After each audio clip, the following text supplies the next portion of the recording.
We have the professor with us, and Mike Lubie Lubitz, of course, has stated his position on last night's Dolphin game. Angry with all of these social media posts about Brian Flores, which, Professor, I mean, looming very large right now is the fact that you had what appeared to be or sounded like Right? just an absurd Can we conspiracy get a little theory. like Lubie's getting angry? Can Yeah. we get angry that Stephen Ross and the Dolphins let Ryan fucking Fitzpatrick into the building to spread his lucky charms magic? Oh my God, And you're right. First fucking time they do it, Tua goes down with a concussion, probably a career ender. Like, how do you let that piece of shit into the fucking building?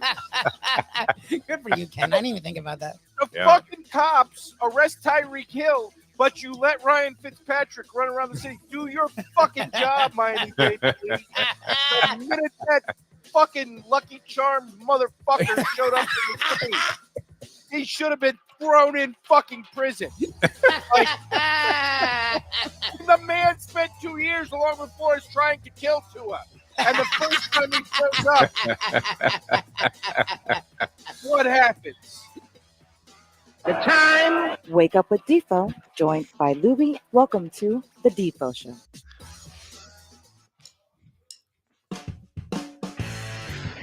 Hey, very special good morning, everybody. Good to be with you. Good to be anywhere, but especially good to be with you now that Mike Lubie Lubitz has gotten to the bottom of the technical issues that we've been experiencing intermittently for the last several weeks. Yeah. And then ending in catastrophe yesterday, where we had to bag a show about 5 minutes into it. And we come right back strongly today. Lubie, I don't know if you want to give any indicator as to what happened, but it seems to me a switcheroo of keyboards with your lovely wife, Shirley. There's computers, yeah. Has changed the entire direction and focus of the show from technical issues to the actual content of the show. I mean, the technical issues may be better. Yeah, I mean, let's put us under pressure to come up with some content. There's no doubt. And we certainly have a lot here on the plate today. In fact, I don't even know if we could possibly get to this all in 4 hours, much less one, but we'll give it a shot. And I don't want to dwell too much on the Dolphins' problems, although it is interesting because you couldn't help but think as they were showing constant clips of Tua on the sidelines yesterday, that Tua Tagovailoa, that for all the people that were bitching and screaming that, hey, man, this guy's not worth that kind of money. But when you look at what the alternatives are, Mike McDaniel has definitely gone all in and built his entire offense around what Tua was capable of doing with the quick passing and the mid-range passing game that he had going, timing being a huge element there. He had the speed with Tyreek Hill and Jalen Waddle, all negated by the fact that these backup quarterbacks can't even muster up being a reasonable, a remotely reasonable facsimile of what Tua was capable in this quick timing offense that the Dolphins had gotten at a point last year where they were not only winning, but they were exciting and one of the more entertaining teams in the National Football League. And all that has gone to shit this year with the departure, of Tua, who wasn't doing that well with this offense anyway. I mean, has the league already caught up with Mike McDaniel's sort of get cute offense? Yes. It's interesting because they're always talking, well, the way this guy uses motion and this and that. The only motion is waving the offense off the field as he sends the punter out. And McDaniel looked like he just got sentenced to life in prison for something he didn't do on the sidelines yesterday, didn't he? I mean, through the entire game. It was only 9-3 at halftime, as ugly as it was. You're still very much alive in this ballgame. One touchdown, maybe you pull off an ugly Denver over the Jets 10-9 victory. Defense didn't really have to, they weren't asked to do much because Will Levis is horrible. He goes out of the game. And you're bringing in Mason Rudolph, who I remember when they showed the clip of Rudolph sitting on the bench before he came in there, Louie. Yeah. And you were looking at this guy. It looked like his uniform had never been touched outside of coming out of the washing machine. And you're thinking, this guy probably hasn't played a snap in years, right? He at one time was starting for the Pittsburgh Steelers. Yes. They went in several other directions since his departure. Wouldn't have been able to tell you who the backup was for the Titans. You see Rudolph, at least he was a known commodity. They don't ask him to do much, and he didn't have to, as the Dolphins had no answers whatsoever. They put up a measly, one touchdown and 2 field goals in the game, and those were long field goals by Sanders, who all of a sudden has found the range. But other than that, there was little to take away from this thing, except that this is very much, it's not even a season on the brink, with apologies to John Feinstein. It's well over there. I mean, it's off the cliff at this point. They're only 1-3. 4 games in, and you're thinking that this is catastrophic. Tua can't return till game number 8 at the earliest, and that it probably isn't soon enough. And even if it happens, you're wondering if things won't have dissipated to the point where you're talking about. And did you see your man? He was twitching in the booth there. They showed a couple of shots of Chris Greer Oh in, God! in the suite. Oh my God! He literally had like the shakes. Look, you don't root for the. You're not supposed to root for the demise of people, but literally the only You were saying that's the one positive. the one positive to me is that That's weak. as much I know it is as much as Ross Greer they must have on each other, or I don't know what they have going on. The Titans are the worst, were like the worst team in football, and they lost by double digits to the Titans. So I guess they're the worst team in football. If you go all in, spend all the money you spent for 3 straight years, and you win 3 games, I don't know how you don't make massive change. I mean, and I get it. Some people are like, well, it's only 3 years. It went to back-to-back playoffs. Yeah, but it was 3 years building to this. It wasn't 3 years. Like, for all the people that don't like Norvell, at least Norvell went 13-0. At least Norvell won a conference championship. At least Norvell should have been in the playoffs by every estimation. And if you watch the way the playoffs went, the Knowles would have had a really good chance to win one of those playoff games. And people still want Norvell fired. McDaniel doesn't have that. Yeah, he has 2 playoff appearances, and they fell short both times. And both times because of personnel issues that he and Greer did not address. And they went to a 3rd year not addressing backup quarterback, offensive line. Okay, well, then you go down with the ship. Like, if you don't think those areas need to be worked on or strengthened, that's fine. But if you win 3 games because of those areas, you shouldn't have a job. So it's a lame positive to take out of what is going to be a disaster of a season. It really is ugly backwards thinking there, Lubie. I mean, I get it though. I understand it. That okay, maybe it's become crystal clear that this is not working and never will to the degree or the level that you would like it to. Although I have to admit, being completely duped going into the season, thinking, all right, this is going to be a very exciting team to watch. They've had a year of frustration in terms of the ultimate outcome last year. Things didn't end well. And they're going to come back this year with more determination, maybe a little bit more talent, better timing, an emboldened Tua by getting the cash, an emboldened Tyreek Hill by getting the cash, an emboldened Waddle by getting the cash, an emboldened McDaniel by getting the cash. And while Stephen Ross paid everybody off, as you would want an owner like this. That's the funny thing about Ross. Already a post here from our good friend Zachary saying that Ross has to sell the team. I'm not sure that's what's necessary. It's just that he has to find better people in terms of their thinking, and you couldn't be any less prepared for these games. It's very Mario Cristobal-esque, isn't it? Where teams with half the talent that you have are somehow hanging in there with you, and that comes down, you would have to say, to game planning and preparation, does it not? Yes. Mike McDaniel does not feel like a game-ready head coach. I don't think he's an offensive. If you look at the way they had 2 4th and 1s, and look, he finally ran it. But like the runs are, when you have an offensive line like this, you got to get creative. So he does a Tyreek Hill fucking reverse from 3 yards behind the line. So a guy who can't break a tackle. So good luck. And then they do a draw with H.A.N., who's like 5'9". Oh, they get stuffed on those plays. It was, and you could see it coming too. You knew that was going to happen. Yeah, They weren't going to convert either of those.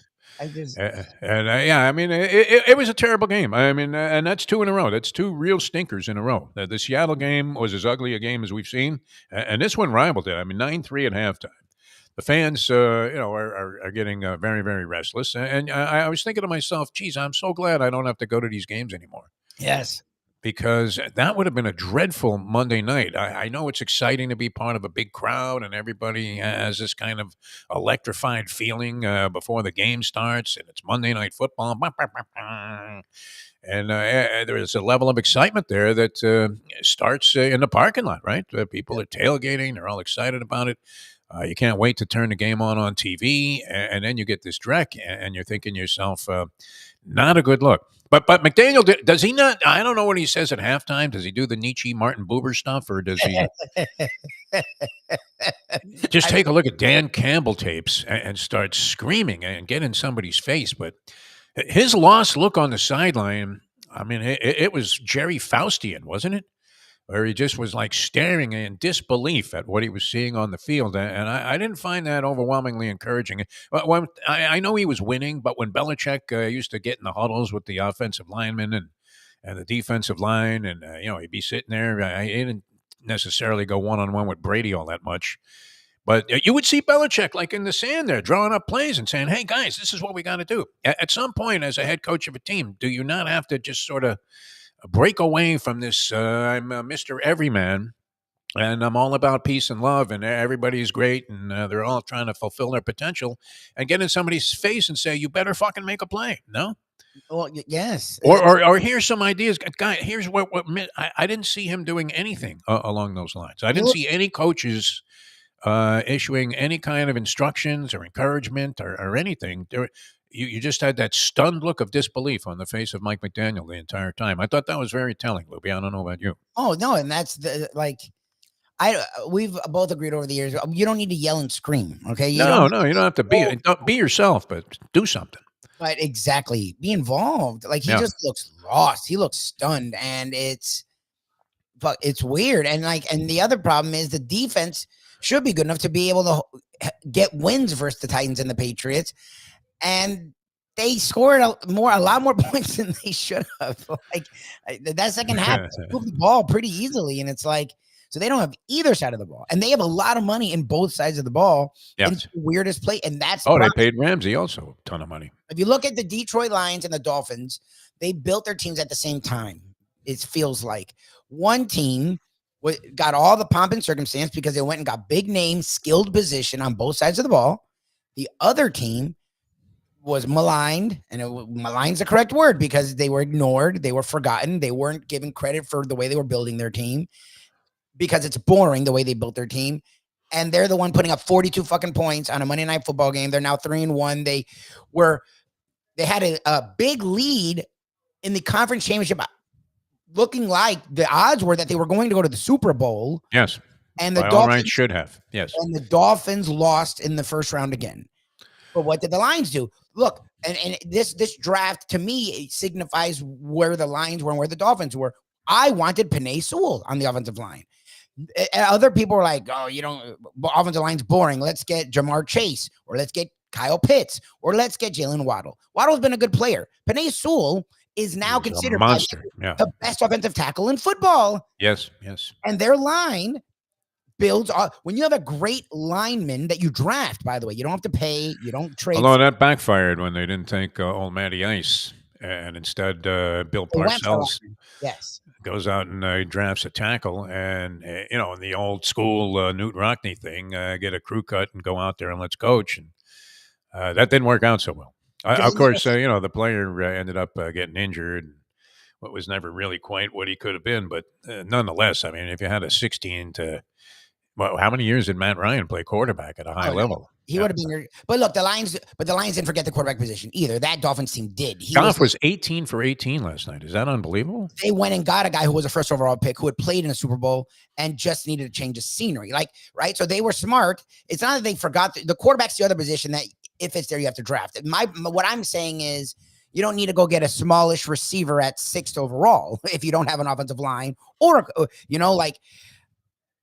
the Lions got an offensive lineman and a quarterback. The Lions went and built through the defensive line. The Lions just built the right way and made sure they got a veteran quarterback that would fit the system. The Dolphins, I don't mind them getting the Tua thing, but the problem is they didn't surround him with what he needed. They never built the line. They went and got Terron Armstead. Yeah, the reason Terron Armstead was available was because not the Saints were cheap. He only plays half a season at best. It wasn't worth it. They did everything reactionary instead of being proactive, and this is what you're seeing. They don't seem to be tough. I'm seeing no toughness in these last two games. It's often if anything, I'm seeing resignation, which is not good, and then you're starting to see a lot of frustration beginning to sort of filter its way and fuse its way through the team, at least in terms of body language. Naturally, you're going to be frustrated. You're stuck 20 points against the Tennessee Titans, which statistically, I mean, by some of these bizarre sabermetrics, which I don't completely understand, they were ranked at the very bottom of the National Football League coming into this game, and we saw why. I mean, Will Levis is a scatter-armed quarterback at best, and decision-making is beyond suspect. But and you couldn't expect. I mean, to sit there and trash Tyler Huntley would be a mistake. The Oh kid no. went in there, and he was up against it also. I mean, under immense pressure. But thank goodness for a lot of people around the country that the Lions and Seahawks played. No, really, because you look at this game statistically, the Dolphins had 78 passing yards in the game, 106 rushing. Oh my God. The Titans weren't a whole lot better in the ball game. Meanwhile, the Lions put up 516 yards of offense, and Seattle had 389. Goff going 18 of 18 for just under 300 yards. Pretty incredible. All right, that was part of it. And now we do have to kind of inaugurate Brian Callahan into the Degenerate Hall of Fame for going for that touchdown with Tony Pollard at the end of the game. Did you see what was at stake there? Over, under in the ball game, 37 and a hook, Lubie. 37 and a hook. All right. You have a 24-12 game with 30 seconds to go. You're at the 4-yard line, and I believe it was a 4th and goal at that point. Now, what would the logic dictate? You're up by, I hate this phrase, but 2 scores, right? They're going to need not just 2 scores, but they're going to need 2 touchdowns to beat you in 30 seconds. And if you take a knee there, you're going to leave the ball on the 4-yard line. Yeah, that's what you do. With a quarterback that hasn't been able to move the ball 1 inch the entire second half of the game. Well, no, they did get that one drive going. Got the touchdown. So that was good. Yeah. There were signs of life there. And think about this. I mean, as horrendous, 2 weeks in a row, as horrendously as the Dolphins played, they're in with a shot in both of these ball games if they do anything. And unfortunately, once they missed that 2-point conversion, that pretty much was the ice. That was the game. And the icing on the cake and iced the game. But that being said, 30 seconds to go, 4-yard line, 4th and goal. And what does Callahan have Tony Pollard do? Run a sweep. And the underplayers who had all the logic in their favor and had scoped this game out perfectly, knowing that neither team could score at the fabled Heidi Fleiss pool party, 9-3 at halftime. You're cruising to an easy cash. You're probably online waiting to cash this ticket, thinking they're going to take a knee, and the fucking guy runs a ball into the end zone. Or you can do a crystal ball and run it, I guess. You just don't, because a field goal there, it's rubbing. Well, you wouldn't have kicked the field goal. I understand that. Solve the wound. And also, what if they blocked it? It's a bad snap and they return it for a touchdown, and now you look like a jackass. But wouldn't you just take a knee and leave the ball there? Yeah, you don't go for it. You don't need any yardage there. The game is over. That's just that was strictly to accomplish an over, which brings us to the passing of Pete Rose. Yes. All right. Now, I don't know how many times in 40 years I had the conversation about Pete Rose and the Hall of Fame. How many years ago was it? Like 25? More than that? That Bart Giamatti issued the so-called lifetime ban, which I still believe to this day that there was and I have no proof of this. It just seemed this way by the circumstances and the way the people were reacting, that Rose humbly accepted his suspension from Major League Baseball. A lifetime ban he was talking about. But I thought maybe they had some kind of agreement that Rose would sit out a year or two and then apply for reinstatement, and baseball would humbly say, listen, I mean, we're all about second chances here. We have wife beaters in the game. We have all kinds of degenerates. We have drug users. I mean, they've had so many people that have cheated the game of baseball. And yet, and I've told this story many times, Lubie, and I'll never forget it. I mean, it left an indelible impression on a young DeForest. And that was when my dad was working with this Pulitzer Prize-winning war correspondent, Jim Lucas, who had written a book that was being converted to paperback. My dad's job was to edit the hardcover and put it in paperback form, worked very closely with the authors. And because Jim Lucas was a fan of my father's and he knew that I loved baseball, he said, hey, I'll tell you what I'll do. If you'll let Jeff come with me to Washington, D.C., I have, inside, credentials or whatever to free reign pretty much to do whatever he wanted with the Washington Senators. He was so respected in the D.C. area. So he takes, I must have been maybe 11 or 12, Lubie, and he takes me to the Senators stadium there for 2 nights in a row. We went to 2 ball games. I told you, I met Frank Howard, who was playing for the Senators at the time, in the locker room, and the guy shook my hand and literally lifted me off the ground, a 12-year-old Deef. And I was like, I don't know if I was a chubby kid back then. I'm not sure what kind of shape I was in. Yeah. But I weighed something above like 100 and whatever, 40 pounds. And this guy just lifts me off the ground with a handshake. But what I'll never forget, and this, I'd never been down in a locker room area of any sport at that point in time in my life. And I'll never forget seeing the sign on the wall outside the clubhouse that betting on baseball is strictly prohibited. Ba, ba, ba, ba, ba. And I read that and I thought, wow, that's weird that they would have to put a sign outside the locker room about this. No, so Pete was well aware of all of this, and he probably didn't help himself any by lying to everybody for years and denying this. And people don't like that, Lubie, right? I mean, that would have been the one big beef. They don't like a guy like me looking into a camera and just flat out lying to you. Pretty much. Checks in the mail, Tony. I still have to drop that one in the mail. God, I don't know why. I mean, but anyway, but nobody likes that, right? So Pete looks in the camera after camera, says, "I never been on baseball. I never been on baseball." I mean, the facts in the case were ice cold. The guy that did the investigation, I believe, was a guy named John Dowd, and Dowd was some kind of he was in some kind of investigative branch of the South Florida government here. And had done the investigation, believe it or not. He had done another investigation, which was pretty unique, into post-race ticket punching that was taking place at pari-mutuel facilities in South Florida, particularly, I think it was Biscayne Kennel Club or Flagler, one of those dog tracks.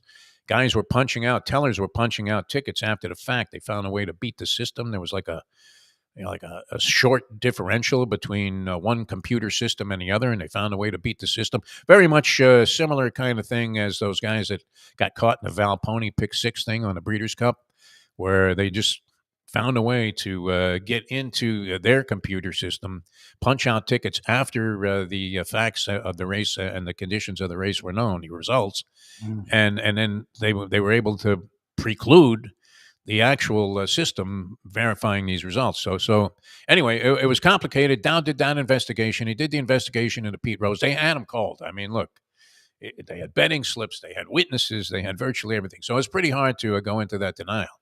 And it seems like, especially South Florida, right, where Pete spent a lot of his time at racetracks. And I mean, who doesn't have a Pete Rose story where they ran into him at some racetrack or something, or some 100%. pari-mutuel facility, a casino? Yep. I ran into Pete Rose many, many times. I did several interviews with Pete Rose over the years. And he was kind of, I don't know, what would you say? He was sort of an abrasive type at times, even though he could be very inviting as personality also. It went different ways with Pete. But, one of the things that people sort of resented about him is that he got into the autograph signing business, and then he just wouldn't sign it. Some little 11-year-old would come up, stick something in his face, and unless he bought the ball off Pete Rose, who was selling him out of the trunk of his car, Pete wouldn't sign a thing. So, I mean, there was some elements there of character that, and look, he had the accusations. I don't know if they were ever proven, the allegations that he was banging some 15-year-old, which is horrendous. I mean, this is horrifying shit if that's what he was engaged in. So, not necessarily a character that was of the essence. He wasn't a sweetheart, yes, of human pureness. And no purity. one defended him as a human being. He just deserved to be in the Hall of Fame. I mean, and I don't know that he was a horrible human being, although the 15-year-old stuff would be enough to convince you that you didn't want to have anything. He wasn't a saint. He was a person. I mean, he Yeah. wasn't, someone you needed to have as quote unquote a role model. You could have if you wanted to, but you didn't need to. But I've never worried about any of that shit. My issue was he belonged in the Hall of Fame. Oh, the Hall of Fame, yeah, is a silly thing. Because and people used to use this argument in the conversation that look, a guy murders somebody, 25 years to life is a sentence. It probably gets out after 25 years. Yeah. Oh no, yeah. I mean, 25 years of being restricted from baseball altogether. And then he had that one time they invited him back for a ceremony in Cincinnati, and Jim Gray embarrassed himself, showed what an ass he could be by pressing Pete about, don't you want to admit it right here on my show that you bet on baseball? It's like, fuck you, Jim. I could write a book and admit it there and make a lot of money. But you did. The whole business about I only bet on my own team. I mean, we don't know that. And just the implied I mean, what would you say? The implied lack of integrity is that look, there's going to be a time where you end up stuck $250,000 to some bookie when that was a lot of money, Yep. and which it would be a lot of money if it was a gambling debt, And he was and involved. you're going to have to do something that you probably otherwise wouldn't want to do, right? I mean, he was great in an era where baseball wasn't paying. I mean, commiserate to the regular society, baseball probably paid decent, but it wasn't like now. What is it? 20 times what a normal person would make. Like he wasn't making. So like if he had a major gambling problem, as we've learned. Yeah. Like, but no, I will Is it not a problem if you're winning once in a while? I don't. I leave No, that I to you. mean, look, the guy had some kind of He had gambling a major addiction. There's no problem. doubt. Yeah. But like to me, I always thought that was funny. He never. But then it's like, but if he's stuck, that's the one way he actually has more control than anyone, guaranteeing a Sure. loss. Yeah. Well, we lost today. I mean, look, you didn't see anything that was so out of the ordinary that Pete Rose did, Exactly. where you would say, like with these Temple basketball games, where you're looking, you could scrutinize certain periods of time in the game and say, my God, I mean, it's pretty clear something else is happening here. There's another agenda. Now, you couldn't ever accuse any WNBA players of point shaving, because that remains as popular as the league became, and I applaud it. I'm glad these ladies are getting attention, and finally people are showing up. But what a brick fest these games are. It's sad. I always hear Pat Riley in my head from this interview I did like 30 years ago with Riley when he first came to the Heat, and I was talking about the WNBA. Couldn't have been 30 years ago. How long has the WNBA been around? Has it been around since the 80s, Lubie? No, late 90s. 90s? Early, Okay. Oh, it might be early mid 90s. It had to be late 80s, because I remember still playing basketball at the Lakeshore Courts in Miramar, and we were talking about that. Everybody hated the obnoxious nature of the We Got Next ad campaign. And at that time, there was far less acceptance of the idea of women playing basketball on a level where it would be an attraction. And while you were happy to see women playing a game, I don't know that it was really a selling point that they were playing professionally in the United States. And guys that played basketball sort of, I think the general consensus was, what is this bullshit? Mid 90s, 1996. 1996. Okay. Well, it seems like it was more, further back, at least for me. But anyway, that being said, I mean, bricks, one brick after another. Yes, You watch. I don't know what the shooting percentage is overall in the WNBA, but it has to be sub 40%. No, I know you have some bigger women that are in there playing inside, but even Angel Reese. I mean, my God, what a bricklayer she is. I mean, she's horrendous. She's a good player, but she's like the woman Rodman. I mean, she's involved. She's important to your winning. But she can't hit this out of a barn. No, I mean, every now and then she'll hoist a three, just like Rodman or Manute Bol, and you're thinking, no. Oh yeah, all right, Angel, nice shot. All right, so point shaving is out in the WNBA. We wouldn't know if they were point shaving or not, and I don't recall anything ever surfacing in Pete Rose's managerial tenure or as a player. You could possibly, I mean, how could you ever find fault with the way that Rose conducted himself as a player? No. Except maybe saying that he was overly aggressive when he took out Fossey there at home plate in the All-Star game, and you're thinking, my God, Pete, how desperate do you have to be to win? Yeah, I don't know if he did it as a player. They've actually been really good about not really connecting that. I don't know. Yeah. It'll come out in his death. As a manager, look, in baseball, I feel like it's because they'll make pitching changes randomly all the time. Like, so if you know, and we don't know, and the analytic thing was not a big deal when he was there, but baseball, it was behind the scenes. So he could know that this guy's good or this guy's bad in a way that the people in Vegas don't. Like, well, he had tremendous instincts as a ball player, and you would think that some of that translated into his ability to manage a team. So he could definitely do some stuff to move a game that no one would think twice about. Like, send a guy, don't send a guy. Over-unders especially. That would be easily influenced where you didn't have to jeopardize your team's one-loss record. Yep. Pedro Borbon, as I've often referenced, his arm literally is on the ground like he's a fucking orangutan. And he's bringing him in because he needs another 6 runs by the opposition. So, those kind of things certainly should come under scrutiny and into question. And it was deserving. I mean, the idea that they had him nailed dead to rights to the point where he eventually just signed essentially a confession Yep. with Giamatti, it should have definitely caused and called for some kind of suspension. Yes. Should it call for all of his accomplishments as a ball player to be completely ignored? You would have to say no to that.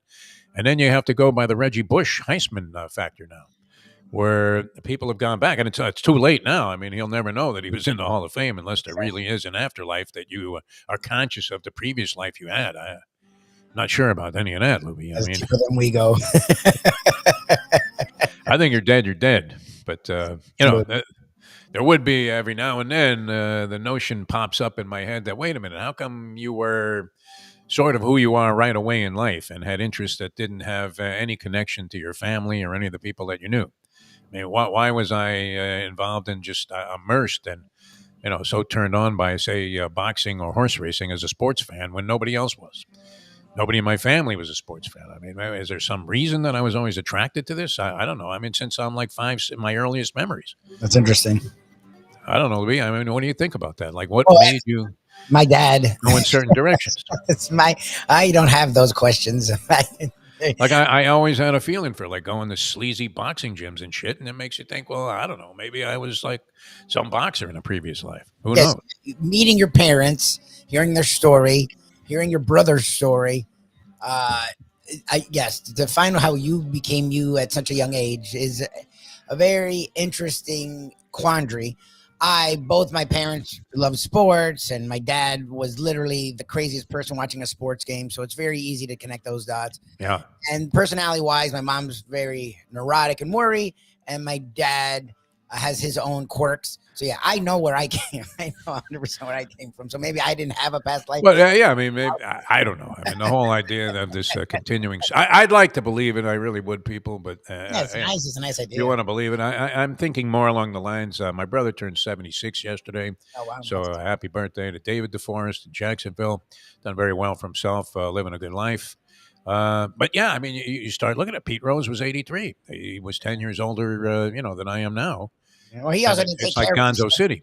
I don't know if there was any, even later in life, whenever you would see him, it didn't look like he had flipped the switch. Like you for the last, right? Is it COVID is when you started? Like before COVID, you've done a 180. Like you don't drink like you used to. You don't go out like you used to. You walk fucking like a madman religiously every day. Like the walking's keeping me alive. You've done a what? Look, I don't know what the final zeros will be, but Pete Rose. I have to overcome a lot, Louie. I know. I keep thinking about those massive mounds of cocaine that was just right off the Colombian vine. I know. Back in the early 80s. You've at least made a concerted effort to try and have that number go as high as fucking possible. Anyone who saw Pete Rose even to the end was like, "Fuck, he's still here." It's like Jordan, the guy. He lived a hard life, or so it seemed. Stones, Richards. It's like Richards, where Richards is just a fucking anomaly. He was like Johnny Tapia, the boxer. I mean, it's like La Vida Loca. To 83 is actually fucking miraculous for people. Yeah. It's like, no, you wouldn't have figured that. I would have taken the under. Age, I still think he lived. I don't do you think he had the under somewhere? And do you get paid posthumously? But I mean, look, would it be good if baseball came around and just said, hey, listen, we really fucked this guy over?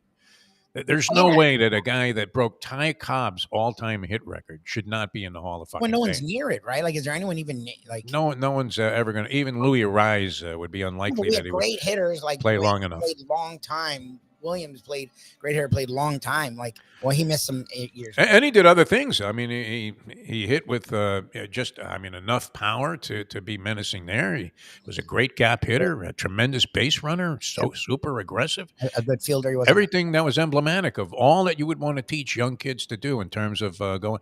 Wouldn't you love it if your guy ran out a walk instead of just standing at home plate, staring at a ball that goes off the wall and then is held to a single at Fenway because yeah, for sure. You were a Giancarlo Stanton just posing at home plate. People hate that, right? It's De Niro in The Fan. Yep. So because he epitomized all of these good things about baseball and accomplishments, you can't possibly. I would imagine he's up there high in categories of lifetime doubles and maybe even triples. He wasn't the fastest guy, but he sure ran the bases well. Runs, scored. He was a great leadoff hitter. He was good in other spots in the batting order. I mean, I get it that team was just fucking Big loaded. Red Machine was great. He was a key cog in that team. Like when they Yeah. talk about that team, it's him and Bench. Those are the two. Morgan, but when it's the all around, because Morgan was a nice hitter. He wasn't fucking Rose or Bench. Like, Yeah. And again, that whole lineup was just nuts. It It's was like ridiculous. Yeah. to Murderer's Row. But again, it's like when you looked at the Warriors, Durant stood above them, right? Or Curry. Like that's Rose. It was Rose and Bench, and then it felt like everyone cascaded off of those People two guys. forget about Tony Perez. I mean, The Perez. great hitting shortstop Dave Concepcion. The whole team was nuts. But like amongst a nuts team, and it wasn't like he was known for being some guy that sat in the corner. Like it felt like he was a big leader part of the team. Look, the gambling was his thing. It wasn't. Oh no, he was a catalyst on the field. He would have gone down as, I don't know, what is it? It's Mays, Ruth, and I guess Shohei going, at some point Shohei will be in that discussion. Like Rose would be in that discussion. The problem is he got kicked out of baseball while he was managing. So it's like people just sort of go. He never played. We forget him. I remember, what was it, a 44-game hitting streak he had? I remember that season following that. And every night, we were glued in just like the Sosa McGuire home run chase. Brought a lot of attention to the game. I mean, some of it negative, but most of it was just generating pure, raw excitement. And as I said, it was the epitome, the essence of what, you'll dig this one, Louis, what the game should be all about. So, for as Mark Cuban would say, not for those reasons I'm out, but for those reasons, I've always been in on Pete Rose as a Hall of Famer. No asterisks, no nothing. Just acknowledging the man's accomplishments as a ball player. I think they actually were overwhelmingly favorable compared to the detrimental aspect of being unscrupulous enough to be betting on games while he was managing the Reds. Hey, March, he's betting. Like, I get there need to be a punishment. So fine. 5 years suspension, whatever. I don't know. That's plenty of time. Make him have to find another 10 way to years. make an income. He can't be involved with baseball. Fine. Yeah. But it doesn't have to be for life. I thought that was idiotic. But 10 year, make it fine. You want to make it a number where it hurts? Okay. The not being in the Hall of Fame, I get it. He shouldn't get rewarded. Okay, well, he's having to go to these stupid card shows to make a fucking living. He's across the street signing baseball. That's enough of a penalty. And he clearly wasn't the guy. He wasn't an affable dude. Like, it wasn't like he loved doing that stuff. So that's enough of a penalty.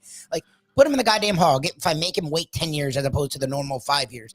But like the Hall of Fame stuff is something, even from my young age, I think I did debate in high school. And I think this was a topic or something. Like, kind of sports talk shows. It never made any sense. Like, the dude belonged in the Hall of Fame, put him in the Hall of Fame, and then make him watch from a distance everyone make money off of being in the Hall of Fame, and he can't. He can't go to the ceremonies. He can't go to Cooperstown. Because he loved attention. So he would have been someone that loved that shit. Fine, don't let him enjoy any of that. Don't let him do the All-Star Game festivities for 10 to 15 years. But it was, and I get it. They had it in the rule book. Okay. I mean, come on. It was emphatically stated. For there to be a sign outside of every locker room. Oh, no, this was something that was look. They nearly had the game collapse completely with the Black Sox scandal. Yeah, the Black Sox. So there was an oversensitivity to the whole idea. But on the Reggie Bush thing with the Heisman, they eventually said, "Hey, you know what? Fuck this. Give the kid back his trophy because everybody's getting paid now." Yeah, exactly. And here you have Manfred Mann in bed with FanDuel and DraftKings, and they're giving live odds every pitch. Pete Rose, if anything, should have been named the commissioner of baseball. We've said that forever. Exactly. All right, well, may he rest in peace. I'm sure everybody. Did you ever have a Pete Rose? I fucking went to a Publix. I think it's the one that's on Cleary and Nob Hill. It's the one we always went to growing up, and my brother wasn't big into sports, but he knew I was. And we were old enough that we were walking around on our own. And my brother's like, I don't know if there was even a line at this point, but there was a dude sitting in a chair. I didn't see him at this point. I'm like looking at like cookies or something. And my brother's like getting an autograph. And I'm like, what are you doing? He's like, he's doing autographs. And I'm like, oh, that's fucking Pete Rose. Like, I knew it was Pete Rose. There was no line. It was actually, I as a child knew it was sad. Like, I knew who he was. I knew his place in the game, but it was the 90s. So it was close enough where he still, because years later, people went back to like supporting, but there was still this aura of like stench around him, because I remember looking and going, wow, that's fucking Pete Rose. Going, oh, that's fucking Pete Rose. Like there was no line, there was no one around him, and he's almost like begging people to want autographs. Like, and my brother, like a 6-year-old's, like getting an autograph just because he sees a guy in a chair and he knows his big brother loves sports. What was he charging? Yeah. No, it might have been free, honestly. Free, I don't think we paid, but I'm sure Publix paid him. But it was like fucking sad. It was, like, this is He's a popular, for autograph seekers. I guess he signed a lot of shit. Yeah. But I remember I got dragged into one of those deals when you were in Vegas and you completely ignored the woman you brought out there for 3 or 4 days while you were in a race book, and she finally demands that you go through like the shops at Caesars or something, and you're thinking, this is the last fucking thing on earth I want to be doing right now.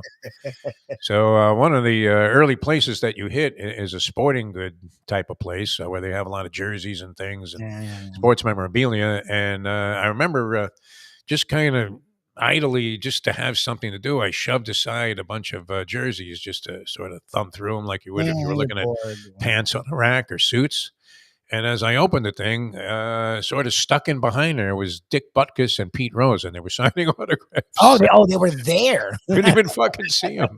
Oh, God. Well, that's pretty strange. But, I ran into Pete many times at various racetracks. I wouldn't say we were overly friendly. We sort of had like a mutual respect because I think he used to watch me doing the horse racing shows when we were doing the replay shows. And Fitz, it's about right.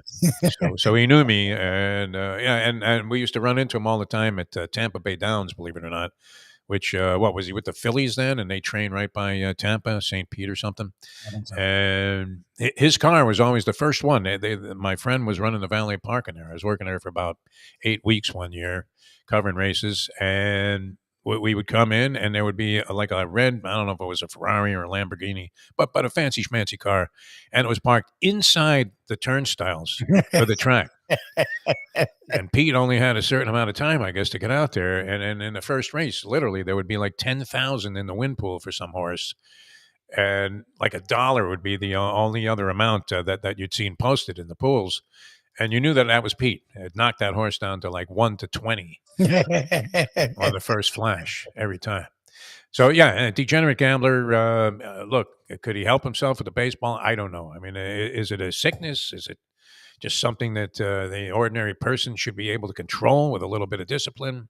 Maybe. We'll never know that answer, but was Pete Rose a Hall of Famer? I mean, please, just put this motherfucker in there now that he's dead. Yeah, well, he's going to go now. You know that's what they're going to do. And that it's actually sad because it's like he doesn't get to enjoy it at all. And I get it. They wanted to punish him. Unless, Lubie, there's an afterlife. Yes, if there's an afterlife, he gets to enjoy it up there. I'm presuming he's enjoying many other things if there's an afterlife.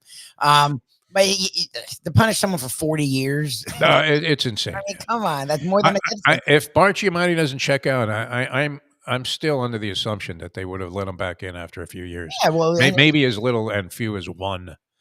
They would have just said, okay, the guy did everything right, whatever. Because we're all about forgiveness, Louis. Dikembe Mutombo also checks out, and he was a very popular player.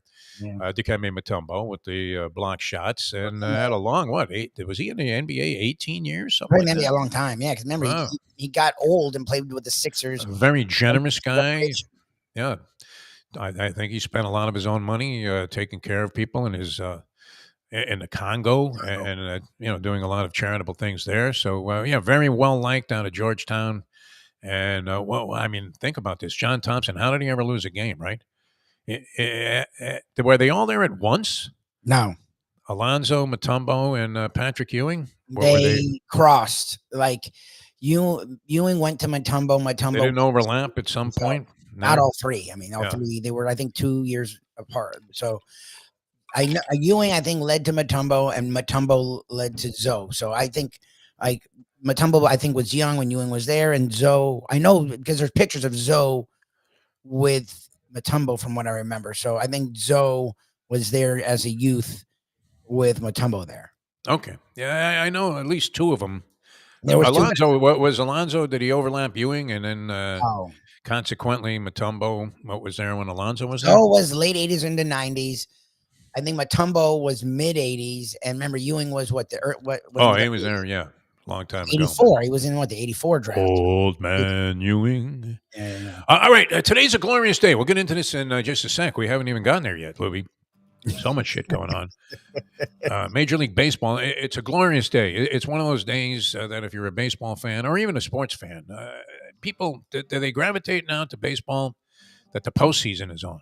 I used to. I don't as much anymore. I'm hoping maybe people do. It'd be cool. I'd like to see what Ohtani does and the Dodgers do and the Yankees. Well, I have a friend, like I told you, my friend Dylan. He makes 90,000 if the Dodgers win the World Series off a $100 bet. Oh God! That he made. Well, it was a four element parlay, but he cashes. I asked him if he was going to hedge, and he said he's going to consider what to do as the playoffs unfold. But the Dodgers get a bye in the first round, a very treacherous first round to navigate. I mean, if you think about this, monumental meaning to regular season finishes and seedings in the postseason, because the higher seeds in the wild card games get the home field for all 3 games if it goes 3. Yeah. It's a best of 3, no longer the one shot, one and out, which I think is an improvement. 1 game in Major League Baseball, unless it's to decide the regular season and you had to play an extra game like the Dodgers in Houston did one year where they finished in a dead heat. Yeah. Okay, then I see it, winner take all. But the 2 out of 3 is good, but all 3 games, if it goes 3, are at the home park of the higher seed. Yes. Humongous advantage. Now, the Mets get in yesterday. Wild game. I mean, that was unbelievable. Remember, we were tracking it for a while during the Mayo Lunchbox festivities, and it was like 2-0 Braves. And I think it got to be 3-0 Braves, and the Mets rally for 4 in the 8th inning. Yep. Only to see the Braves come back and retake the lead. Yep. Which then Lindor hits a dramatic home run in the 9th inning, and Diaz comes on and gets the save. So the Mets clinch a spot in the postseason. Now, it's still undecided as to who the other team was going to be, and the Braves had to win the second game to make the postseason themselves. If they did win the second game, they finished in a dead heat record-wise with the Mets. They ace out the Arizona Diamondbacks, and because they had the tiebreaker over the Mets, they go as the higher seed. And the Mets end up on the road again. Oh no, they went as the lower seed, even winning the second game. And the Mets then play Milwaukee instead of the red hot San Diego Padres, Lubie. Oh, so the Mets got the division and the Braves are the wild card. Well, the Mets were a wild card also, but the Mets were the wild card. Oh, they were the higher wild card. The Phillies won the division. Yeah. Wow, they got 3 teams from that fucking division. Jesus. Right. All right, so the Mets go in, and this is for the series, as slight underdogs. The Brewers are minus 130. You only get plus 108 with the Mets on the series. Okay. The Braves are heavy underdogs to the Padres. You have to lay 160 to win 100 on the Padres. They've been on fire, and having the home field, I think, is going to be very advantageous to the Braves, who now are life and death, and they have to fly out. But we've seen weirder things happen. That's what's great about baseball also. The Tigers were a great story in the latter stages of the season. They came on and went on an incredible roll, made the postseason. They are plus 155 in their series against the Astros. But here's a good one, Lubie. I don't know if you want to go for this. Okay. All right. You have on the mound for the Tigers today this guy, Tariq Skubal. Not Screwball, but Skubal. Okay. All right. And this guy won the Triple Crown of pitching this year in the American League. He had the most wins, the most strikeouts, and the lowest ERA. Okay. So he is no slouch. The team was he had a record of 18-4. The team, the Tigers overall, were 21-10 when Skubal started a ball game. Okay. Skubal, and you're getting plus 120 because he's on the road today. Mm. Now, he's not going against any slouch, but if ever the Tigers were going to win a game in this playoff series, you would have to think, and as the manager put it, it's Skubal, and then we'll have to come up with something. Yeah. When I ask about his pitching plans for the postseason. So, I don't know. Are the Tigers live today at plus 120 with this guy Skubal on the mound? It's almost like back in Paul Skeens of the Pirates. You know you're going to be in there. Come on, Lubie. I have no idea. All right, so Mets and Brewers, and all 4 series get underway today, which is great. Staggering the games. It's not like the NFL where they put 2 games on at once, although it was an asset last night. Oh, smart last night. I mean, the rest of the country, I feel obligated to try and watch as much Dolphin football as I can, since we're going to be schlubbering about it. And exactly. You want to have at least a relatively informed opinion, making your own observations or whatever, but nonetheless, you have to see the game to have some idea what the fuck's going on. So I predominantly was stuck with that. And then the other game was just this wild shootout. Although Detroit seemed to have Seattle at bay throughout most of it. Yeah. It got within a touchdown a couple of times, but every time Seattle answered score. and got within striking distance, boom, Detroit would make a big play and Yeah. ended up putting on a wildly entertaining display last night. All right, we're going to come back in a moment and actually wrap things up here in a moment. So stick with us for a few minutes. Andy, best of luck with everything. Andy, I don't know if you I haven't heard. I don't know what the fuck's going on with him. I haven't heard anything specific. It ain't good. But I never seen a guy power through it. Last night, he asked if there was anything they could do for him, and they gave him a standing 8 count. Oh, Jesus. That was it, and assigned a cut man to his room. But went through a surgical procedure yesterday, like a 4-hour job, and has to go back for more today. So they are shredding this guy's body right now, trying to get him back in shape. So we wish him all the best. All right, we're coming back with more in a moment on that. The time. I think he had the under on 85 with Pete Rose, too. It's 8:53. Champions, the outstanding simulcasting room at beautiful Hialeah Park. Yes, the grand old lady of thoroughbred racing has never been more vibrant, and you can wager on the races from the top tracks around the country while enjoying a cocktail at the Brass Rail Bar or any of the fine food served throughout the facility. If poker is your game, you're covered in style, and you can play all your favorite Vegas-style games, including blackjack, craps, and roulette, in Hialeah Park's sizzling hot casino. Get a player's card when you walk through the door for all kinds of generous amenities, including our favorite, free play, when you come out to the ultimate casino and entertainment destination, Hialeah Park. These days, we're all looking for comfort anywhere we can find it. Thank goodness for Landlubbers Raw Bar and Grill in Plantation, because they are making sure you are as comfortable as possible. First of all, they're not only open for delivery and pickup. All you have to do is go to landlubbersbarandgrill.com for both pickup and free delivery. You're going to have the best wings in the world.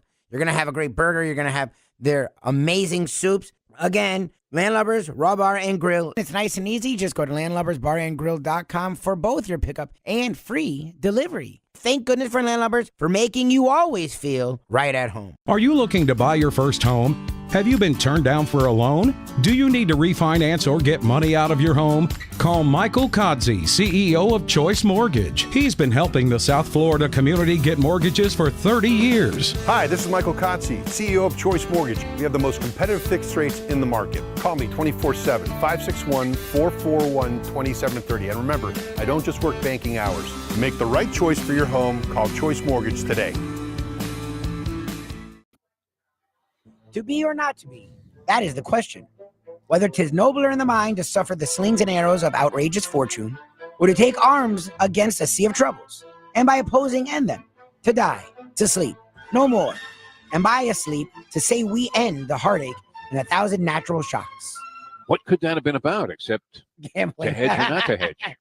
The modern day odd couple, Defo and Lubie, are on now. It is, of course, the Defo Show. All right, welcome back to the show. Good to be with you here on this fine Tuesday. Good to be back intact here. I think we had one little glitch, and that was it, Libby. So vast improvement, and fuels us with a lot of confidence to move forward with the programs that we're doing. And there may be some new platforms to catch us on. We're working on a couple of things. So hopefully it'll just continue to grow, Libby, and continue to blossom. This whole streaming thing. So 31-12 last night, Tennessee, the final there. Pollard with a meaningless touchdown at the end of the game, but it meant a lot to a lot of people. See, that's the thing, about gambling that is so treacherous. You find this in any form of gambling, horse racing. You get all of the handicapping expertise, and you got inside information. You're watching this horse in workouts and tracking them for months, and then the race starts, and you've got all your money lined up, and you're absolutely right about everything, except somebody crashes into your horse on the first turn, compromises him badly, comes flying at the end, and just misses, and you're like, fuck. Because you need luck, Louis. You need a certain amount of luck. In this case, wow, I don't know. Are some of these games actually scripted? What would possess this guy to go for an actual? Isn't it wrought with danger, Lubie, when you're sitting there on the 4-yard line? There are 30 seconds to go in the game. You have a lead that would require the Dolphins to not just get one touchdown, but 2 in the final 30 seconds of the ball game. If you just leave the ball there. Now, what can happen? The ball could have popped out. They pitch the ball to Pollard. He goes to the outside. Ball pops out, goes back the other way. This is about the only way that you can lose, Lubie. Yep. Except for the fact it's Cristobal-esque. It is. Except for the fact that, I mean, what was Callahan? It's Brian Callahan. He's become my new hero. Was he aware that the entire country didn't believe these two teams could score any points? There's no reason to score there. Look, maybe Pollard had an incentive thing, like at the end of the year, and you're trying to keep your guy happy, give him another touchdown. Like, you don't gain it. Like, look, the negatives are very minimal because even if, let's say you fumble it, they run it all the way back and get a touchdown, you're still up a score. Yeah. And then there'd be, 5 seconds? I mean, by the time a guy would pick up a ball and run the entire way down the field, he probably would use the entire time. Like, mathematically, you're probably safe from pretty much every angle. Sure. So I guess this way you help your guy out. Coaches are so weird about taking any chance. Like, I don't know. Have a guy run wide in that spot. I mean, it's it's not, they can score. not the most dangerous of plays, but he takes the ball in and he goes flying into the end zone there, and the place erupts.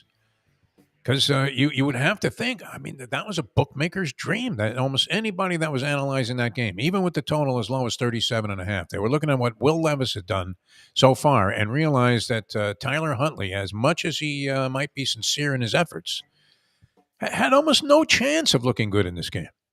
He did just miss. Did he do that twice with Tyreek Hill? It was wide open. Did he underthrow him one time and overthrow him the other? I saw it. I saw the one pass where he overthrew him by like a yard or two. But I mean, that was that was a play that wow. If it connects, all of a sudden the Dolphins are back in the game, and this guy looks great. I don't blame Huntley at all. The offense wasn't that much better than if Skylar Thompson was there, but it just felt different. And and again, he's only been there a week and a half. Yeah. So like it feels clear that at least they'll move it a little with Huntley, whereas with Thompson, well, he looks a little more like Tua, and plus he actually runs the ball well. He'll run. That's the thing, is that touchdown he was able to run in a way that neither of them was going to do. Thompson, you had no chance of winning any games with this guy.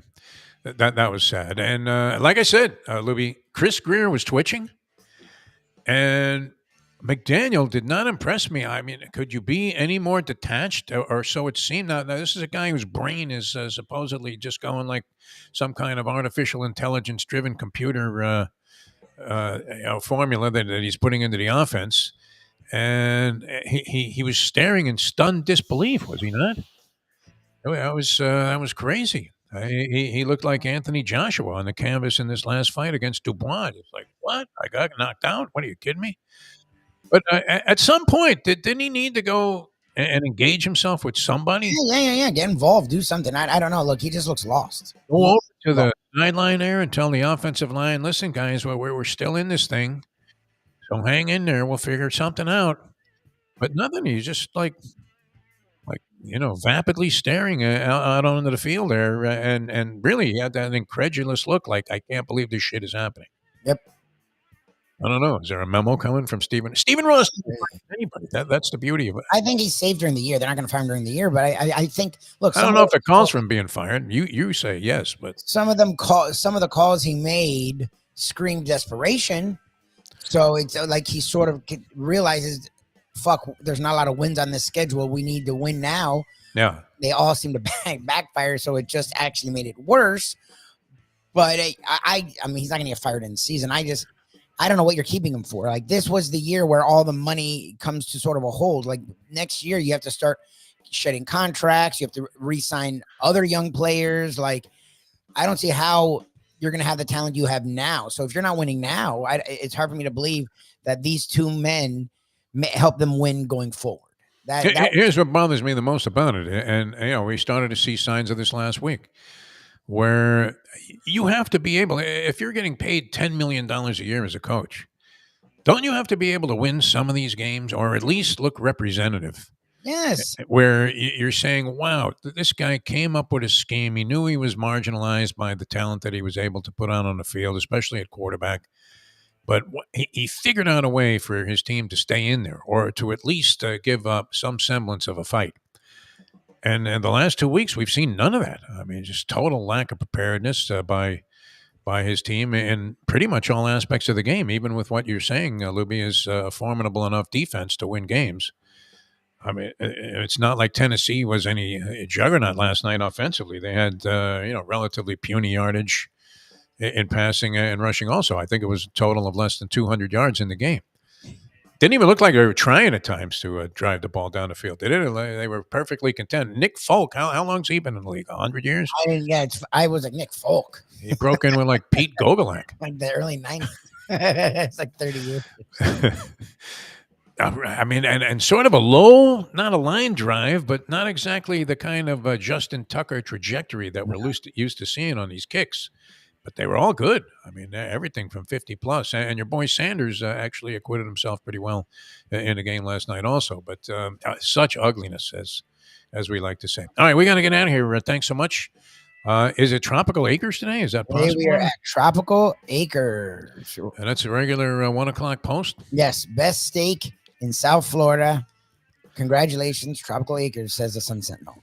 Great guy, Jack Studiali. Unbelievable. Yeah, Sam Studiali was a big fan of because he was a big sponsor of horse racing back in the day when it was in its infant stages on TV, and always was very supportive, and it was always a great place to go. So we'll pay homage there to the great Jack Studiali and Tropical Acres. Best steakhouse in South Florida? The Sun Sentinel did it. They were top 5, and they won. All right. Yeah, I mean, you could make a case for it. That's for sure. Wow. I mean, I remember last time we were in there, Jack breaks out like a slice of that prime rib, Lubie, and we had a fist fight over it, you, me, and Mayo. Of course, Mayo naturally did his thing and licked the whole thing before. Is he the guy that licks the cream out of the Oreo cookies and then puts them back together? Puts them back on the plate? 100%. I'm presuming he didn't do it anymore, but he definitely was a kid that did that. Like, there's no way. Wouldn't surprise me if he was still doing it. All right, like the marshmallow part off of the Malamars and then put the bottom part back in the box, which was also very good, by the way. Oh, Jesus. But you were always stunned to see that somebody had beaten you to the fucking thing. All right, we're going to get out of here. Lubie, I'm glad you fixed this up. It was a lot easier to deal with everything. You're our best. Yeah, I mean, it's one thing when things are going smoothly and you blow a show, but I didn't say anything the entire hour. Yeah. It's possible. All right. We'll see you later on. Thanks so much for tuning in, everybody. And we'll catch you tomorrow with Tony Segreto, Old School with Tony Segreto, brought to you by Texas Roadhouse Restaurants. Checks in the mail, Tony. And we'll see you next time as we leave you know that. The time. I better stick it in there today, Lubie. Remind me right after the show. It's 9:05. Let's go to eat a damn snack. Look what they done to